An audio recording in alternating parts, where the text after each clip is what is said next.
பார்த்து நாத்தனார்கள் முகஞ்சொலிப்பார்கள், ஆனால் அண்ணன் மகன்களை கொஞ்சி தீர்ப்பார்கள்.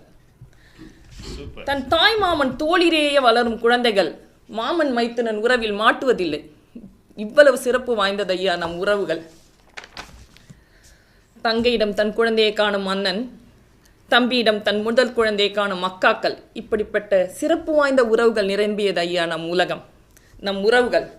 உறவுகளற்ற உலகம் உணர்வுகளற்ற உலகம், உறவுகளற்ற உலகம் உணர்வுகளற்ற உலகம். உறவுகள் இல்லாத மனிதனின் உலகில் உறவுகளுக்கான ஏக்கத்தை நீங்கள் பார்த்திருக்கிறீர்களா?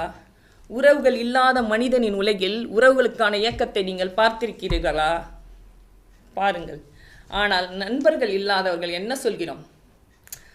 அவன் ரொம்ப நல்ல பிள்ளைப்பா, அவன் ரொம்ப நல்ல பிள்ளைப்பா, அவனுக்கு ஃப்ரெண்ட்ஸ்லாம் கிடையாது, தான் உண்டு தான் வேலை உண்டுன்னு அவன் பாட்டுக்கு இருப்பான், ரொம்ப நல்ல பிள்ளை. நண்பர்கள் இல்லாதவனை நல்லவன் என்று சொல்கிறோம். உறவுகள் இல்லாதவனை நாம் என்னவென்று சொல்கிறோம்? உறவுகள் இல்லாத மனிதனை நாம் என்னவென்று சொல்கிறோம்? உறவுகள் நமக்கு அளிப்பது நம்பிக்கை, அன்பு, கவனிப்பு, மகிழ்ச்சி. நமது கலாச்சாரம், மரபு, நெறிமுறைகள் அனைத்தையும் நம்ம வளர்ந்து யார்? நமது உறவுகள். பாரம்பரியத்தின் மையங்கள் ஐயா நம் உறவுகள். பாரம்பரியத்தின் மையங்கள் நமது உறவுகள்.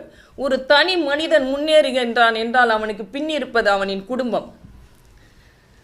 காலங்கள் மாறலாம், ஆனால் நம் உறவுகளின் தன்மை என்றும் மாறாது. ஆகவே நம் வாழ்வில் மட்டுமல்ல, அன்றைய பாண்டவர் முதல் இன்றைய குகேஷர் வரை வாழ்வில் அவர்கள் வாழ்வின் வெற்றியை தேடித்தந்து சிறப்பளிப்பது உறவுகள் மட்டுமே.